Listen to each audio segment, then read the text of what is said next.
On today's lesson, I'm going to tell you the doubles opponent you're afraid of who doesn't exist and why it's messing up your double strategy. So let's get started. Who is the tennis Bigfoot?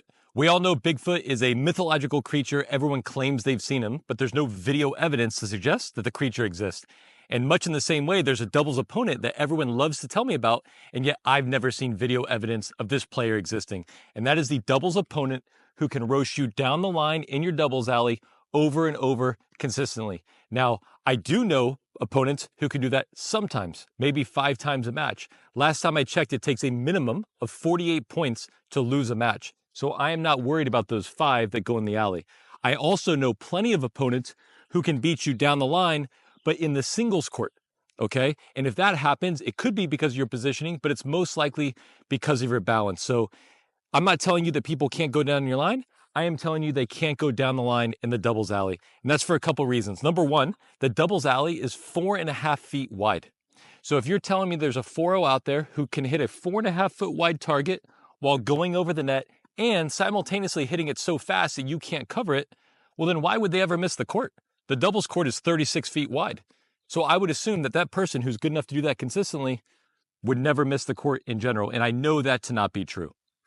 So before we get into why this is an issue and why this could really hurt your doubles game in general, I'm going to show you a couple examples. We have some great college players. I'm going to feed them some difficult serves and some easy serves, and we're going to see how well they can go down the line in the alley consistently, even in a practice situation.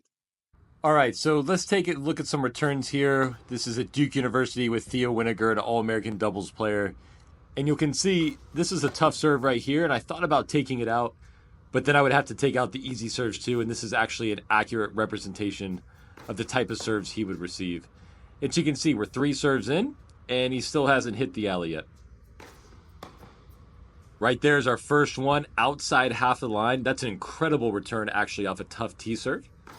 So he's missed 1 ball, hit 1 in the alley. Now he's missed 2 balls. And again, that alley is 4.5 feet wide. That's right in his pocket. And he couldn't hit it in the alley. He hit in the singles court, which I said can be done. There's another one. That can certainly be done on a regular basis. But the alley is very difficult. And I know many of you who don't want to credit this are already saying, well, the serves he's facing are really difficult. That's true, but he's also an elite returner. And so moving forward here into the next one, I'm going to serve like a 3-5 going against a 3-5 4-0 just to prove that that thought isn't why he only hit 2 in that doubles alley. All right, so now we got an evening session. I'm hitting 3 5-second serves to a 3-5 player. And obviously, you can probably tell already that his forehand is better than his backhand, but a normal representation of serves to him will be a mixture of both. We did a warm-up set before this, and honestly, he was a little bit better than he was when the pressure was on, which is totally normal. People tend to step up when the score doesn't mean much, and then when it's 5-all in a third set tiebreaker, things get a lot more difficult. And again, you might be saying to yourself, well, this guy isn't as good as you say he is. He's not actually a 3-5. Number one, I'd like to see you perform under pressure and hit in this 4.5 foot alley. But again, I'll go one step farther, and I will serve like a 3-5 against a women's top collegiate player in the next video.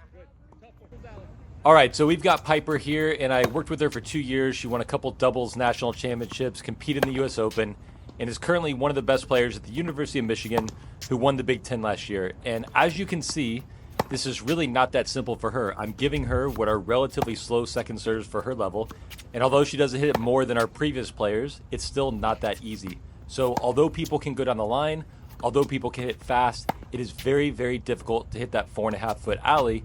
And so moving forward in this lesson, I'm going to tell you how we can position ourselves more effectively.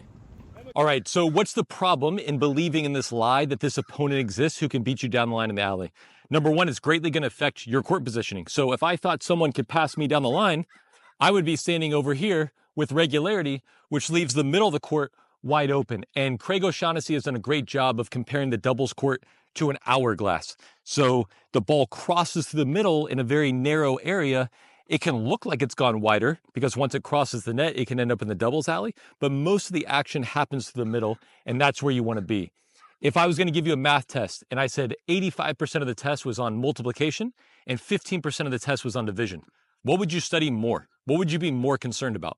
I hope you're worried about the 85% and you would study a lot of multiplication. The same way happens in doubles. You have a doubles test. Where are most of the questions going to be asked? in the middle of the court. Yes, sometimes it'll be here, and we do have to know how to handle that, but the bulk of our success is going to be in the middle of the court. So what should we study and where should we be?